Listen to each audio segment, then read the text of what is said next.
அனன்யாவின் உள்ளங்கையில் மருதாணி ஒரு கொடிக்குடில் போல படர்ந்து ஏறிக்கொண்டிருந்தது. சுற்றிலும் உறவினர்கள் பாட்டு பாடி ஆரவாரம் செய்து கொண்டிருந்தாலும் அவளுடைய மனம் ஒரு கனமான கருங்கல் போல நிச்சலமாக இருந்தது.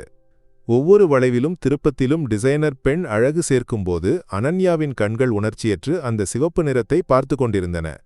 பெயர் எழுதவாக்கா என்ற கேள்விக்கு வேண்டாம் என்று மெல்லிய குரலில் பதில் சொல்லும்போது அந்த விழாவின் மீதே ஒரு இகழ்ச்சி அவளுடைய பாவனையில் நிழலாடியது. வெளியே சிரிப்பின் மாலை பட்டாசுகள் வெடிக்கும்போதும் உள்ளே அவள் ஒரு அறையில் தனியாக இருந்தாள். கண்ணாடியில் தோன்றிய பிரதிபிம்பம் அவளை உற்று நோக்கியது. சிவப்பு பட்டு பாவாடையும் மல்லிகை பூவும் தங்கத்தின் பளபளப்பும். ஒரு மணப்பெண்ணின் எல்லா கம்பீரமும் அந்த உருவத்தில் இருந்தது. ஆனால் கண்களில் மட்டும் கூண்டில் அடைக்கப்பட்ட புலியின் அமைதியின்மை இருந்தது. ஒரு வகையான மூச்சுத் திணறல். அப்பாவின் கடன், அம்மாவின் மருத்துவ செலவுகள். அருண் என்ற புலம்பெயர் இளைஞன் ஒரு காப்பாளனைப் போலவே அவள் வாழ்க்கையில் வந்தான். நல்ல வேலை, பொருளாதார பாதுகாப்பு, அமைதியான குணம். ஒரு பெண்ணுக்கு இதைவிட வேறு என்ன வேண்டும்? எல்லோரும் சொன்னார்கள். அவள் அதை நம்ப முயற்சித்தாள். ஆனால் பாதுகாப்பு என்ற வார்த்தை ஒரு தங்கக்கூண்டு போல அவளை வளைத்து மூச்சு முட்டுவது போல தோன்றியது. அருண் நல்லவன். அவனுடைய தொலைபேசி அழைப்புகளில் அன்பும் எதிர்பார்ப்புகளும் நிறைந்திருந்தன. இப்போது அவளுடைய தொலைபேசி மீண்டும் ஒலித்தது.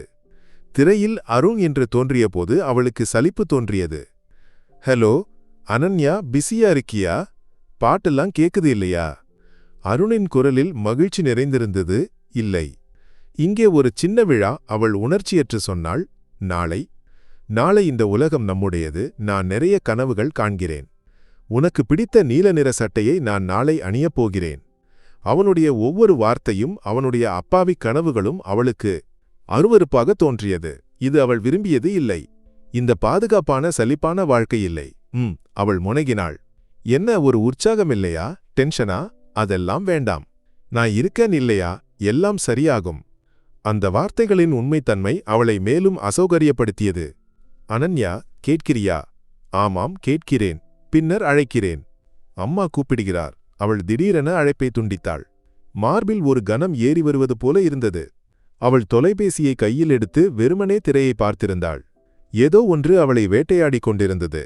ஒரு தனியாத தாகம் போல, அல்லது ஆபத்தான விளையாட்டில் ஈடுபட்டவளின் பதற்றம் போல. வெளியே பாடல்களின் சத்தம் உயர்ந்தது. நாளைய திருமணத்திற்கான ஏற்பாடுகள் தடபுடலாக நடந்து கொண்டிருந்தன. அந்த ஆரவாரங்களுக்கு மத்தியில் தனது வாழ்க்கை கைகூடி போவதை உணர்ந்து அந்த தங்க கூண்டுக்குள் அவள் மூச்சு முட்டி நின்றாள். திருமண மண்டபம் உறவினர்களாலும் நண்பர்களாலும் நிரம்பியிருந்தது. நாதஸ்வரத்தின் இசைவானில் கலந்து பரவியது. சிவப்பு பட்டுப் புடவையில் ஆபரணங்களின் பழுவால் தலைகுனிந்து அனன்யா உட்கார்ந்திருந்தபோது அவளுடைய இதயம் பறையடித்துக் கொண்டிருந்தது. அருகில் தங்கக்கரையுடைய முண்டும் சட்டையும் அணிந்து அருண். அவனுடைய முகத்தில் வாழ்க்கை தொடங்கப் போகும் மகிழ்ச்சியும் ஆவலும் நிறைந்திருந்தது. அவன் அவ்வப்போது அவளை பார்த்து புன்னகைக்க முயற்சித்தான். ஆனால் அவளுடைய முகம் ஒரு சிலை போல உணர்ச்சியற்று இருந்தது. திருமணத்தின் பதற்றமாக இருக்கும் என்று அவன் தன்னை தேற்றிக் கொண்டான். முகூர்த்தமானதாக அறிவிப்பு வந்தபோது அருண் தாலியை கையில் எடுத்தான். பூசாரி மந்திரங்களை உச்சரிக்கும்போது அவன் அவளுடைய கழுத்தில் தாலியை கட்டினான். அந்த குளிர்ந்த உலோகம் கழுத்தை தொட்டபோது அனன்யா ஒரு முறை நடுங்கினாள். அவளுடைய கண்கள் இயல்பாக மூடப்பட்டன. ஆனால் அந்த கண்களுக்குள் அருணின் முகம் இல்லை. அவள் கண்களை திறந்து கூட்டத்தை பார்த்தாள். யாரையோ தேடுவது போல அவளுடைய பார்வை கூட்டத்தில் பயணித்தது. அதை கவனித்த அருணின் மார்பில் ஒரு மின்னல் தாக்கியது. யாரை தேடுகிறாள் என்ற கேள்வி அவனுடைய மகிழ்ச்சியின் மேல் ஒரு கரும்புள்ளியை வீசியது. ஆனாலும் அவன் அதை கண்டுகொள்ளவில்லை. சாப்பாட்டு விருந்து நடந்தபோது அருணின் அம்மாவும் அவனுடைய சகோதரியும் அன்பாக அவளிடம் விசாரித்துக் கொண்டிருந்தனர். அவள் ஒரு சொல், இரு சொற்களில் பதிலை முடித்தாள். அவளுடைய கவனம் முழுவதும் புடவையின் மடிப்பில் மறைத்து வைத்திருந்த தொலைபேசியில் இருந்தது. அவ்வப்போது யாரும் பார்க்காதபோது அதை எடுத்து பார்த்தாள். திரை வெறுமையாக இருந்தது. அது அவளை மேலும் அசௌகரியப்படுத்தியது. எல்லா சடங்குகளும் முடிந்து அருணின் வீட்டிற்கு பயணம் தொடங்கியது. அலங்கரிக்கப்பட்ட காரின் பின்புற இருக்கையில் அருணும் அனன்யாவும், அவர்களுக்கு நடுவில் அவனுடைய அம்மா இருந்தார். முன்புற இருக்கையில் அருணின் சகோதரி. அவளுக்கு ஒரு அறையை எல்லாம் தயார் செய்து வைத்திருக்கிறோம். நம்முடைய அனன்யா பெண்ணுக்கு பிடிக்கும் என்று அம்மா உற்சாகமாக சொன்னார். அருண் அன்பாக அவளை பார்த்தான். அவள் உணர்ச்சியற்று வெளியே உள்ள காட்சிகளை பார்த்து கொண்டிருந்தாள். அவளுடைய இந்த மௌனம் அருணை வெகுவாக அச்சுறுத்தியது. என்னாச்சு அனன்யா, உனக்கு ஏதாவது கவலை இருக்கிறதா? அவன் மெதுவாக கேட்டான். ஒண்ணுமில்லை, அவள் தலை திருப்பாமல் பதில் கொடுத்தாள். அப்போதுதான் அது நடந்தது. காரின் அமைதியை உடைத்து அவளுடைய பையிலிருந்து ஒரு மெசேஜின் சத்தம். டிங். ஒரு அதிர்ச்சியுடன் அனன்யா பையை திறந்து தொலைபேசியை எடுத்தாள். திரை ஒளிர்ந்தவுடன் அவளுடைய முகம் வெளிரி வெளுத்தது. உதடுகள் நடுங்கின. அவள் பதற்றத்துடன் தொலைபேசியை பூட்டி புடவைக்குள் திணித்தாள். அந்த பாவனை மாற்றத்தை காரின் பக்கவாட்டு கண்ணாடி வழியாக அருண் தெளிவாக கண்டான். அவனுடைய இதய துடிப்பு அதிகரித்தது. யார் மெசேஜ் அனுப்பினது? அவனுடைய குரல் அமைதியாக இருந்தது, ஆனால் உள்ளே ஒரு புயல் உருவாகிக் கொண்டிருந்தது. அது வெறுமனே ஒரு நண்பர் என்று சொல்லும்போது அவளுடைய குரல் இடறியது. நண்பராயிருந்தால் பின்னே ஏன் முகத்தில் இவ்வளவு பயம்? அருணின் கேள்விக்கு கூர்மை கூடியது. பயமா? எனக்கு என்ன பயம்? நீங்கள் வெறுமனே ஏதோ ஒரு விஷயத்தை நினைத்து கூட்டுகிறீர்கள். அவள் தற்காத்து முயற்சித்தாள். ஆனால் அவளுடைய நடுக்கம் அவளை காட்டிக் கொடுத்தது. அருணால் தன்னை கட்டுப்படுத்த முடியவில்லை. திருமண நாளிலிருந்து அவன் கண்டு கொண்டிருந்த அவளுடைய பாவனை மாற்றங்கள், கூட்டத்தில் தேடல், இப்போது மெசேஜ் வந்தபோது உண்டான பதற்றம் எல்லாம் சேர்ந்து அவனுடைய மனதில் சந்தேகத்தின் தீயை பற்ற வைத்தது. அந்த தொலைபேசியை இங்கே கொடு. அவன் கையை நீட்டினான். கொடுக்க மாட்டேன். அனன்யாவின் குரல் உயர்ந்தது. என்னுடைய தொலைபேசியை பார்க்க உங்களுக்கு என்ன உரிமை? கணவன் என்ற உரிமை. இல்லையென்றால் உன்னை நம்பப் போகிற ஒருவனின் உரிமை. கொடு தொலைபேசியை. அவர்களுடைய பேச்சை கேட்டு அம்மாவும் சகோதரியும் அதிர்ந்து போனார்கள். என்ன இது குழந்தைகளே? காரில் உட்கார்ந்து சண்டை போடாதீர்கள் என்று அம்மா சொன்னார். ஆனால் அருண் அதை கேட்கவில்லை. அவன் அனன்யாவின் கையை பிடித்தான். ஒரு சிறிய இழுப்புக்குப் பிறகு தொலைபேசி அவளுடைய கையிலிருந்து வழுக்கியிருக்கையில் விழுந்தது. அருண் அதை எடுத்தான். லாக் ஸ்கிரீனில் மெசேஜின் முதல் வரி தெளிவாக தெரிந்தது. இங்கே காத்திருக்கிறேன், விரைவாக வா. அருணின் உலகம் ஒரு நொடி நிலைகுலைந்தது. அவன் நடுங்கும் கைகளுடன் அவளுடைய முகத்தை பார்த்தான். அவள் முகத்தை குனிந்தாள். அவன் கடவுச்சொல் கேட்கவில்லை. அவளுடைய விரலை பலவந்தமாக பிடித்து லாக்கை திறந்தான். அது ஒரு வாட்ஸ்அப் உரையாடல். ஒரு வருடத்திற்கு மேலாக தொடர்ந்து நடந்த உரையாடல்கள். அதில் காதல் இல்லை, வெறும் காமத்தின் மொழி. ஆபாசமான வார்த்தைகள், பகிரப்பட்ட படங்கள். கடைசி மெசேஜ் அவனுடைய இதயத்தில் ஒரு கத்தி போல குத்தியிறங்கியது. திருமணம் ஒரு நாடகம். அவனுடைய பணம் நம்முடைய சுகத்திற்கு.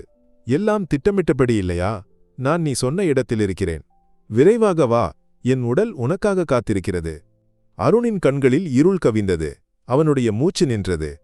காதில் ஒரு முனகல் மட்டும். அவன் கண்ட கனவுகளெல்லாம் ஒரு காகித கோட்டை போல கண்முன் உடைந்து விழுவதை அவன் கண்டான்.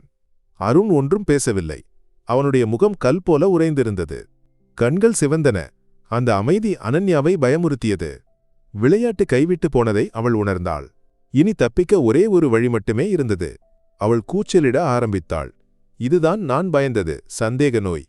திருமணமாகி மணி நேரங்கள் கூட ஆகவில்லை. அதற்குள் குணம் காட்ட ஆரம்பித்து விட்டான். என்னை அடிக்க பார்க்கிறான். என் தொலைபேசியை பிடுங்குகிறான். எனக்கு இந்த வீட்டிற்கு வரவேண்டாம். இவனுடன் வாழவும் முடியாது. அவள் ஒரு பைத்தியம் போல அலறினாள். காரை நிறுத்து. எனக்கு இறங்க வேண்டும். இல்லையென்றால் நேரே காவல் நிலையத்திற்கு விடு. எனக்கு ஒரு புகார் கொடுக்க வேண்டும். அனன்யாவின் நாடகத்தை கண்டபோது அருணின் உள்ளே இருந்த கடைசி அன்பும் வற்றிப் போயது. அதற்கு பதிலாக ஒரு குளிர்ந்த வெறுப்பு அந்த இடத்தை பிடித்தது. அவன் ஓட்டுநரிடம் சொன்னான், காரை வலது பக்கம் திருப்பு. நேரே டவுன் காவல் நிலையத்திற்கு. அவனுடைய குரல் உறுதியாக இருந்தது. அதில் ஒரு முடிவு இருந்தது. அனன்யா ஒரு நொடி அதிர்ந்தாள். இது அவள் எதிர்பார்த்தது இல்லை.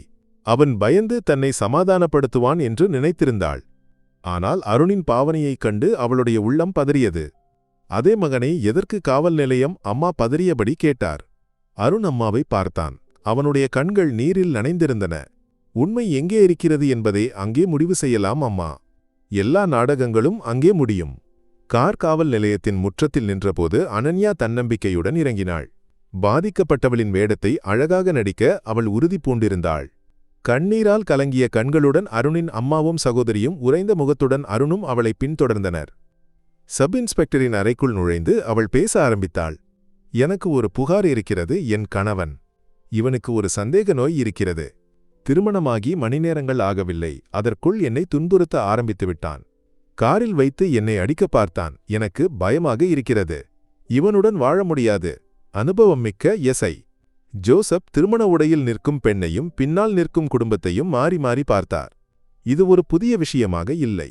அருண் ஒன்றும் பேசாமல் முன்னே வந்து அனன்யாவின் தொலைபேசியை எஸ்ஐயின் மேசையில் வைத்தான். சார், இதிலுள்ள கடைசி வாட்ஸ்அப் உரையாடலை ஒருமுறை படித்தால் போதும். எல்லாவற்றிற்கும் பதில் கிடைக்கும். அவனுடைய அமைதியான குரல் அனன்யாவை தொந்தரவு செய்தது. எஸ்ஐ ஜோசப் தொலைபேசியை எடுத்தார். உரையாடல் பட்டியலை திறந்தபோது கண்ட பெயர் அவரது நெற்றியை சுருக்கியது. அவர் உரையாடலை திறந்து மெசேஜ்களை படித்தார். ஒவ்வொரு வரியை படிக்கும்போதும் அவரது முகம் கடுமையாகியது. அனன்யாவின் மீது இருந்த இரக்கம் இகழ்ச்சியாக மாறியது. அவர் தலையை உயர்த்தி அவளை கடுமையாக பார்த்தார். அனன்யாவின் முகத்திலிருந்த தன்னம்பிக்கை படிப்படியாக மங்கத் தொடங்கியது. யார் இவன்? எஸ்ஐ தொலைபேசியில் உள்ள பெயரை நோக்கி விரலை காட்டினார். அது ஒரு நண்பர் சார். அவளுடைய குரல் நடுங்கியது. திருமணமாகி உன்னை காத்திருக்கும் நண்பரா? அவரது குரல் உயர்ந்தது. அனன்யா பதில் சொல்லாமல் தலைகுனிந்தாள். எஸ்ஐ அந்த எண்ணுக்கு அழைத்தார். தொலைபேசியை ஸ்பீக்கரில் வைத்தார். காவல் நிலையத்தின் அமைதியில் தொலைபேசி ஒலிக்கும் சத்தம் முழங்கியது. ஹலோ அனன்யா, வந்துட்டியா? நீ சொன்ன இடத்தில் காத்திருக்கிறேன். வேகமாக வா. மறுமுனையில் ஒரு ஆணின் துரிதமான குரல். அனன்யாவின் மூச்சு நின்றது. ஹலோ, இது டவுன் காவல் நிலையத்திலிருந்து எஸ்ஐ ஜோசப் பேசுகிறேன். நீங்கள் யார்? மறுமுனையில் ஒரு அதிர்ச்சி. சில நொடிகளின் மௌனத்திற்குப் பிறகு பதற்றமான குரல். சார், காவல் நிலையமா? எனக்கு தவறு நடந்துவிட்டது. தவறான எண். எனக்கு அனன்யா என்று யாரையும் தெரியாது. அப்போ காத்திருப்பது? எஸ்ஐ விடவில்லை. ஐயோ சார், நான் என் மனைவியை காத்திருக்கிறேன். இது வேறு எந்தோ எண். என்னை விட்டுவிடுங்கள் சார். தொலைபேசி துண்டிக்கப்பட்டது. அந்த அழைப்பு முடிந்ததும் அனன்யாவின் உலகமும் முடிந்தது. அவளுடைய கடைசி நம்பிக்கையும் அவளுடைய சதியில் பங்குதாரரும் அவளை கைவிட்டிருந்தார். அவள் தளர்ந்து நாற்காலியில் விழுந்தாள். முகத்தை கைகளில் புதைத்து அவள் கதறி அழுதாள். எல்லா நாடகங்களும் முடிந்துவிட்டன. எஸ்ஐ அவளை வெறுப்புடன் பார்த்தார். அப்போ இதுதான் திட்டமா? பணத்திற்காக அவனை திருமணம் செய்து சுகத்திற்காக வேறு ஒருவனுடன் வாழ? அருண் இதையெல்லாம் உணர்ச்சியற்று பார்த்து நின்றான். அவனுடைய இதயம் உறைந்து போயிருந்தது. வலியோ கோபமோ இல்லை, ஆழமான ஒரு மரவிப்பு மட்டுமே. தான் நேசிக்கத் தொடங்கிய பெண் எவ்வளவு அந்நியமானவள் என்ற உணர்வு அவனை தளர வைத்தது. அருணின் அம்மாவின் கதறல் காவல் நிலையத்தில் முழங்கியது. கடவுளே, என் மகனுக்கு இந்த கதி வந்துவிட்டதே, உங்கள் முடிவு என்ன? எஸ்ஐ அருணிடம் கேட்டார். அதே சமயம் காவல் நிலையத்திலிருந்து அனன்யாவின் வீட்டிற்கு அழைப்பு சென்றது. விவரமறிந்து அவளுடைய அப்பாவும் அண்ணனும் ஓடி வந்தனர். நடந்தவற்றை நம்ப முடியாமல் அவர்கள் நின்றனர். எஸ்ஐ தொலைபேசியில் உள்ள மெசேஜ்களை காண்பித்தபோது அவளுடைய அப்பாவின் முகம் வெளிரி வெளுத்தது. பெருமையுடன் தலை நிமிர்ந்து நடந்த மனிதன் ஒரு நொடியில் தகர்ந்து போனான். அவர் அனன்யாவை நோக்கி திரும்பினார். இது உண்மையா? அவளுடைய கதறல் மட்டுமே பதிலாக இருந்தது. அவர் அருணின் காலில் விழுந்தார். மகனே, மன்னிப்பு. என் மகள் செய்த தவறுக்கு நாங்கள் மன்னிப்பு கேட்கிறோம். பின்னர் அவர் அனன்யாவை பார்த்தார். அந்த கண்களில் தீ இருந்தது. இனி நீ எனக்கு மகள் இல்லை. இந்த நிமிடம் முதல் நீ இறந்துவிட்டாய். என் வீட்டு வாசலை இனி மிதிக்காதே. அவர் அண்ணனின் கையை பிடித்து காவல் நிலையத்திற்கு வெளியே சென்றார். அனன்யாவின் கடைசி ஆதரவும் இழந்தது. அப்போது அருண் பேசினான். அவனுடைய குரல் அமைதியாகவும் உறுதியாகவும் இருந்தது. சார், எனக்கு எந்த வழக்கிலும் ஆர்வம் இல்லை. இந்த உறவு இங்கே முடிந்தது. இவளை இனி என் வாழ்க்கையில் வேண்டாம். அவன் பையில் இருந்து அவளுக்கு வாங்கிய மந்திரக் கோடியை எடுத்து மேசையில் வைத்தான். இந்த தாலிக்கு இனி மதிப்பு இல்லை. அம்மாவையும் சகோதரியையும் தாங்கி அருண் காவல் நிலையத்திற்கு வெளியே நடந்தான். ஒரு நொடி கூட திரும்பி பார்க்காமல்.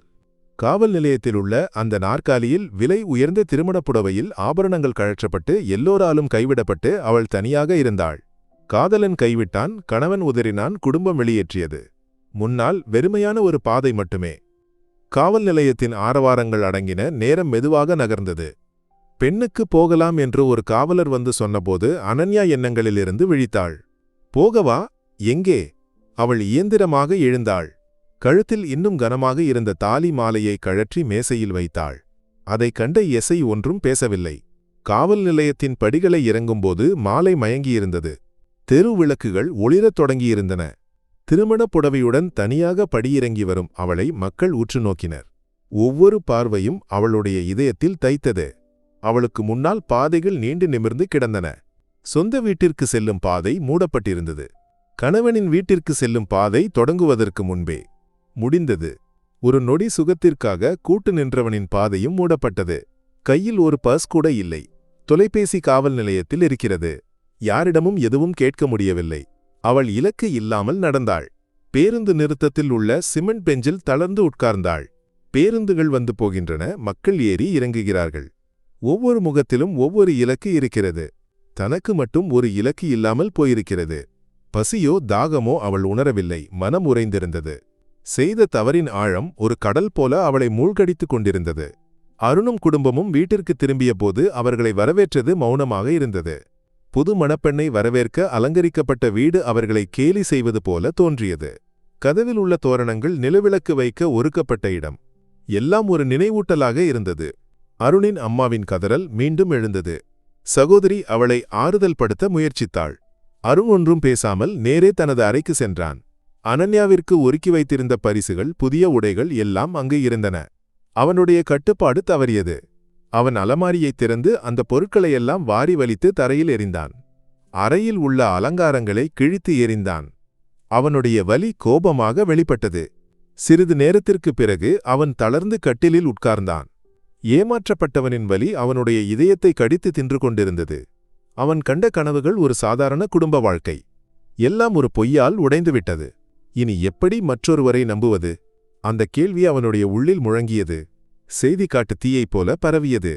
திருமணம் ஆகி மணிநேரங்களுக்குள் மணமகனும் மணமகளும் காவல் நிலையத்திற்கு சென்றது. அங்கு நடந்த நாடகங்கள் எல்லாம் மக்கள் பலவிதமாக பேசி திரிந்தனர். அருணின் குடும்பத்திற்கு இரக்கம் கிடைத்தபோது அனன்யாவின் குடும்பம் வெட்கத்தால் தலைகுனிந்தது. உறவினர்களின், அயலவர்களின் கேள்விகளுக்கு முன்னால் அவர்களுக்கு பதில் இல்லை. இப்படி ஒரு விஷயம் இருந்தால் எதற்கு இந்த திருமணத்திற்கு சம்மதித்தார்கள்? ஒரு பாவம் பையனின் வாழ்க்கையை நாசப்படுத்திவிட்டார்களே என்ற குற்றச்சாட்டுகள் எல்லா பக்கங்களிலிருந்து வந்தன.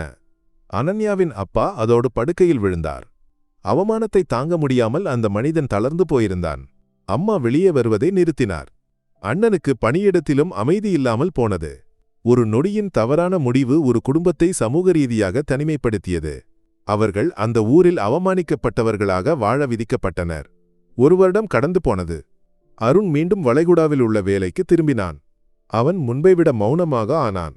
நண்பர்களின் சிரிப்பிலோ கேலிகளிலோ அவன் பங்கு கொள்ளவில்லை. வேலை, அறை, தூக்கம், அவனுடைய உலகம் அதில் ஒடுங்கியது. வீட்டுக்காரர்கள் மற்றொரு திருமணத்திற்கு வற்புறுத்தும்போது அவன் ஒதுங்கி வந்தான். எனக்கு இனி ஒரு நம்பிக்கையும் இல்லை அம்மா என்று மட்டும் சொல்வான். அவனுடைய இதயத்தில் உள்ள காயம் ஆறியிருந்தது. ஆனால் ஆழமான புண் மறையாமல் இருந்தது. அனன்யாவை பற்றி பின்னர் யாரும் எதுவும் கேள்விப்படவில்லை. அவள் எங்கே இருக்கிறாள், என்ன செய்கிறாள் என்று யாருக்கும் தெரியவில்லை.